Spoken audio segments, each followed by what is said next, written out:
টানা ১৭ বছরের শাসন শেষে ছাত্র জনতার তুমুল আন্দোলনের মুখে দেশ ছাড়তে বাধ্য হন পতিত স্বৈরাচার শেখ হাসিনা। তার পতনের পর থেকেই আওয়ামী লীগের সব কার্যক্রম নিষিদ্ধ করে অন্তর্বর্তী সরকার। তবে দেশের মাটিতে নিষেধাজ্ঞা থাকলেও ইউরোপের বিভিন্ন দেশে বসে বর্তমানে দেশ ও সরকার বিরোধী তৎপরতা চালাচ্ছেন আওয়ামীপন্থীরা। ইতালির আনকোনায় সম্প্রতি অনুষ্ঠিত এক সভায় তারা হটাও ইউনুস, বাঁচাও দেশ শেখ হাসিনার নির্দেশ এই স্লোগান ওঠান তারা। ডক্টর ইউনুস আজও পর্যন্ত বাংলাদেশের কোনো স্থানে কোনো জায়গায় কি সেই শান্তির হাত বাড়িয়ে দিয়েছে? দেশের অভ্যন্তরে আওয়ামী লীগের সব কার্যক্রম নিষিদ্ধ থাকলেও বিদেশের মাটিতে এখনও সক্রিয় দলটির সমর্থকরা। গত ২৫ তারিখ শনিবার ইতালির আনকোনায় আয়োজিত এক প্রতিবাদ সভায় অংশ নেন ইতালি ও আনকোনার প্রবাসী আওয়ামীপন্থী প্রায় ডজন খানেক নেতাকর্মী। তাদের ব্যানারে লেখা হটাও ইউনুস, বাঁচাও দেশ এবং শেখ হাসিনার নির্দেশে ঐক্যবদ্ধ আওয়ামী পরিবার। এতে করেই বোঝা যায় তারা বিদেশের মাটিতে সক্রিয় হওয়ার চেষ্টা করছে।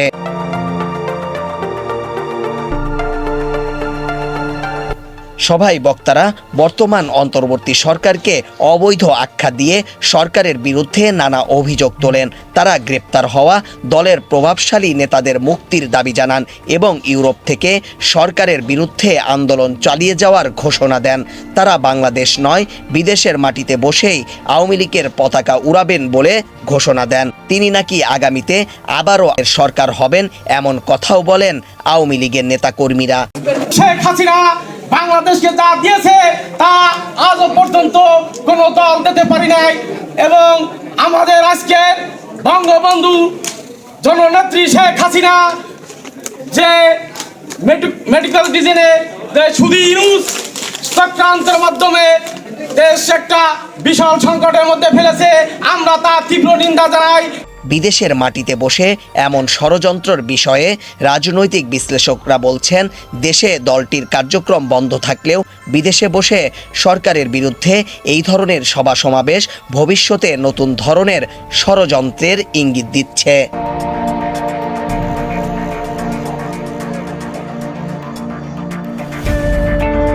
দেশে রাজনৈতিক অস্থিরতা কাটিয়ে গণতান্ত্রিক প্রক্রিয়া এগিয়ে নিতে সচেষ্ট অন্তর্বর্তী সরকার। তবে বিদেশে বসে আওয়ামী সমর্থকদের এমন তৎপরতা নতুন করে রাজনৈতিক উত্তেজনা বাড়িয়ে দিচ্ছে এমনটাই মনে করছেন সংশ্লিষ্টরা।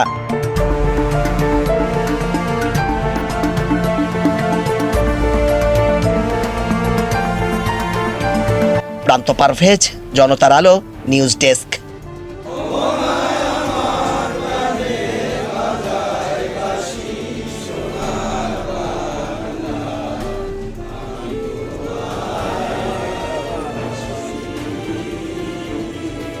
আসসালামু আলাইকুম।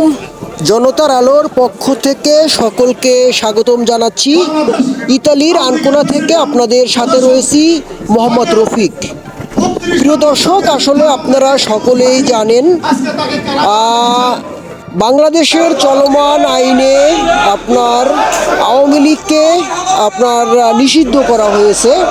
সেই বাংলাদেশে নিষিদ্ধ ঘোষিত যেই আওয়ামী লীগ দল তারা বাংলাদেশে কোনো জায়গায় সমাবেশ, মিছিল, মিটিং করে তারা শান্তি পাচ্ছেন না এবং পুলিশ প্রশাসন সহ দেশের অন্যান্য দল জামাতি ইসলাম এবং বিএনপি সহ অন্যান্য দল এই আওয়ামী লীগকে বাংলাদেশে কোনো সমাবেশ করতে দিচ্ছেন না।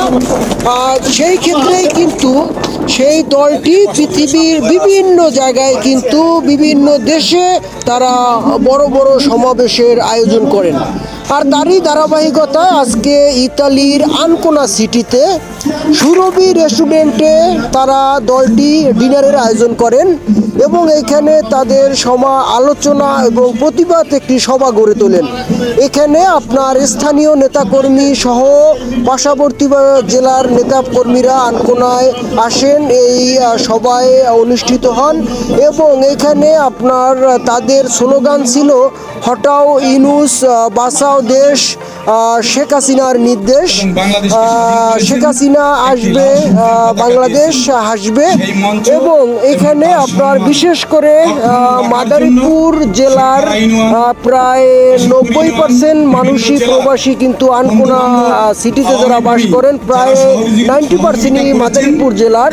আর মাদারীপুর জেলার যে আপনার শিরখারা ইউনিয়নের আপনার 7 বারের চেয়ারম্যান মুক্তিযোদ্ধা মুজিবুর রহমান হাওলাদার, তিনি উপস্থিত হয়েছেন এখানে। এবং শিরখারা ইউনিয়নের প্রায় যারা রয়েছেন ইতালির আনকোনায় তারা রয়েছেন।